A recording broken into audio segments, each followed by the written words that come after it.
Lizzie, are you ready? I'm ready. Good.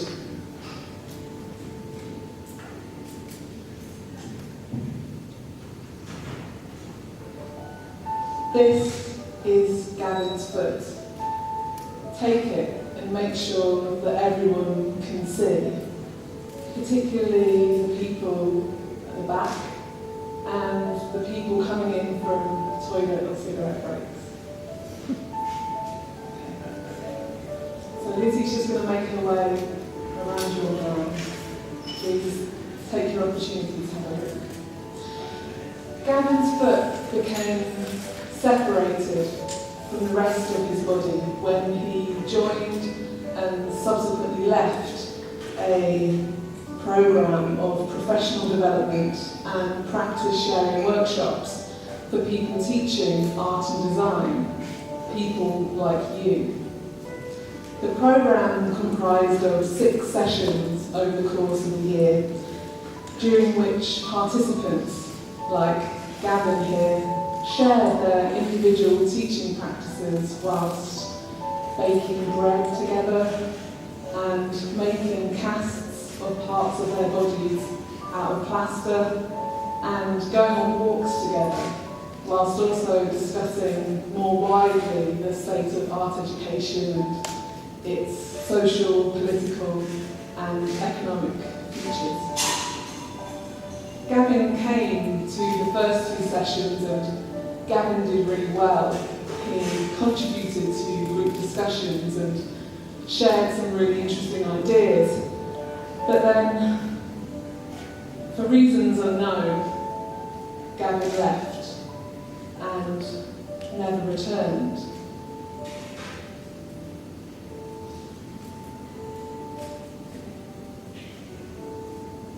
I mean, what could we do? We just had to carry on.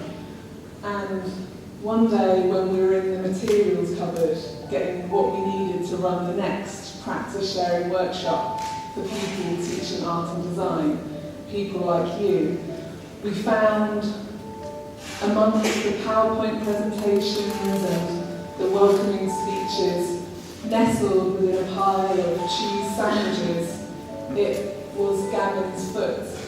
I mean, it was as if he was trying to tell us something. Behind it was the name labels, and beside it the coffee and biscuits. All the readings you could ever wish for were beneath Gavin's foot, and around his ankle wrapped banners just like these, and microphones just like this popped out from between his toes. But still, we wanted more. Every now and then, someone would ask, "Where's Gavin?" And there'd be a collective murmur from the other participants, speculating as to whether his absence was due to maybe like assessment deadlines or his allegiance to other practice sharing workshops for people teaching art and design, people like you.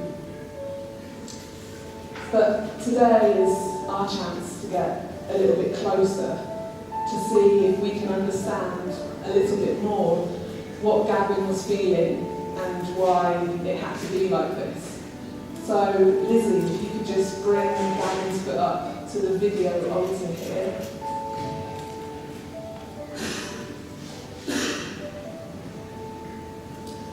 And could you very carefully embrace the ball of Gavin's foot, that's it, and swivel it, whilst also supporting his arch. Fantastic. And if you could just bring Gavin's foot back a little bit. That's really nice, just so we get a little bit more, back even a little bit more Lizzie as well, I think. That's it, and if you can just bring his foot to the right a bit. That's it, lovely. Maybe down a little bit. That's really good, yeah, like that actually. Okay, and if you could just tilt Gavin's foot up to the light.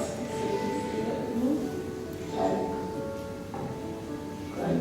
So we get a really nice picture there of Gavin's soul.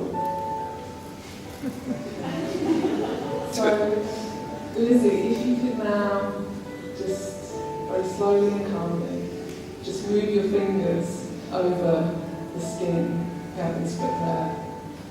That's it. That's looking really good, but you can just do it even slower, more tantalising and gradual. That'd be fantastic. Okay. Lizzie, I want you to really press into Gavin's foot now and tell me, can you feel any calluses? Now, calluses are large patches of hardened skin. Okay, can you feel any of those? No. Okay. Are you sure there's no callousness? Callousness is a cruel disregard for others. No. Okay. No feelings of resentment towards any of the speakers or moderators or any of the other teachers on what we were trying to do? No. Okay, so this time then, please can you glide your fingers specifically around the ball of Gavin's foot there? Yeah, that's it. Very nice. And this time I want you to feel for any corns.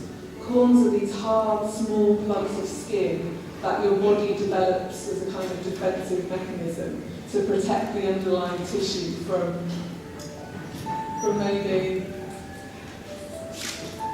from pressure perhaps caused by being asked to run an economically viable art and design course, or friction perhaps caused by the amount of time that you can all spend with your students.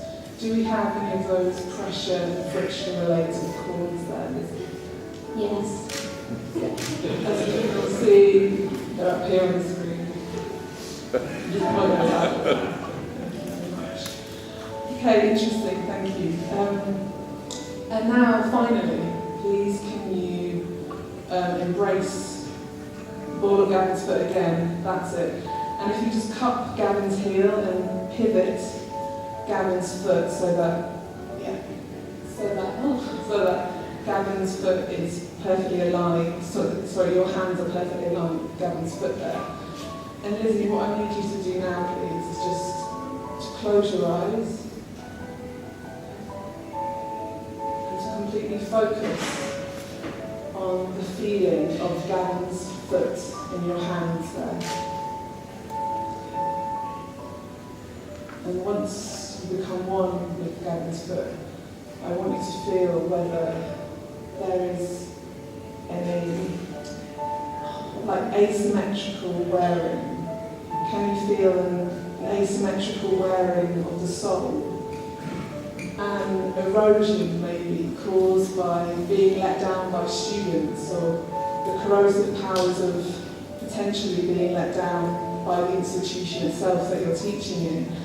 Maybe even the rigours of your administrative duties taking their toll.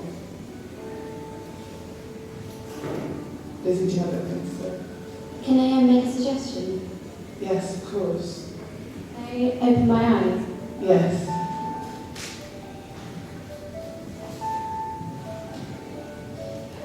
It's just I was thinking, because Gavin's foot was in the materials cupboard, maybe it was his way of saying his foot's all you need on a practice sharing workshop for people teaching art and design, people like you, like the quote you found. Each educator selects a world to present to students and is thus an embodiment of a world that matters to him or her. It is a personal wholeness that differentiates a classroom from a text. Standing before the class, the teacher offers his or her concreteness as a manifestation of the subject matter, as a symbol of learning about life and the integration of different worlds that coalesce in the classroom. Thanks, Lizzie, for that suggestion. Gavin's foot isn't made out of concrete, it's made out of plaster. Okay, well, maybe it's the problem of practice sharing that takes place outside of the context within which practice takes place, outside of the world. Exactly, Lizzie. You've got it. Stop the music. Okay. So here's the thing. Something's been really bugging me. If you're all art and design teachers, but today you're here instead, Where are all the students? What are they doing? What does it mean? Does it mean that no one is learning anything today? Now, I don't know exactly where your students are, but what if they're in a Chinese takeaway? Okay? A Chinese takeaway. A small establishment with only enough room inside for a counter where you stand to make your order and a bench where you sit to wait for your order in front of a large window with a menu on it. Okay. Something is happening right now at 5:05 on Tuesday, today, in this Chinese takeaway with your students. So I'm going to split you into two groups, Group 1 and Group 2. Group 1, okay, you're on Group 1, and Group 1 continues down here as well to here. You are the customers of the Chinese takeaway. Okay? According to the sociologists, Liu and Fine, through your consumption of ethnic cuisine, you demonstrate to yourselves and to others that you are cosmopolitan and tolerant. Okay, so you're probably feeling pretty good about this.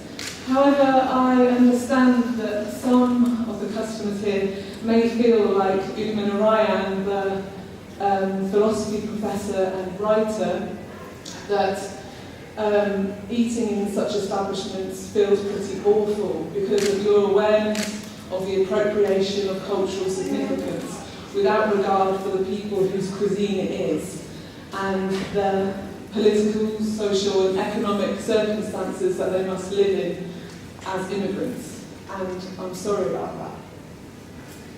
Group 2, you are going to be the workers. I think it's here, isn't it? Yeah, so Group 2, you're going to be the workers in the Chinese takeaway. And in line with Una Bell's study of Chinese families living in Scotland, you'll find that people only point out your racial difference in relationship to Chinese takeaways. Okay, because that's the only way they can deal with you as Chinese people. Okay? They'll shout something in the street at you, like chicken chow mein, okay, to try to get your attention. I'm sorry about that as well. Okay, for us to kind of really access where your students are right now and what's happening to them, we need, because we're all in this together, we need 3 customers, okay, from Group 1 and 1 worker from Group 2. Okay, so I'm just going to leave you to discuss and nominate your 3 customers and 1 worker while I set up.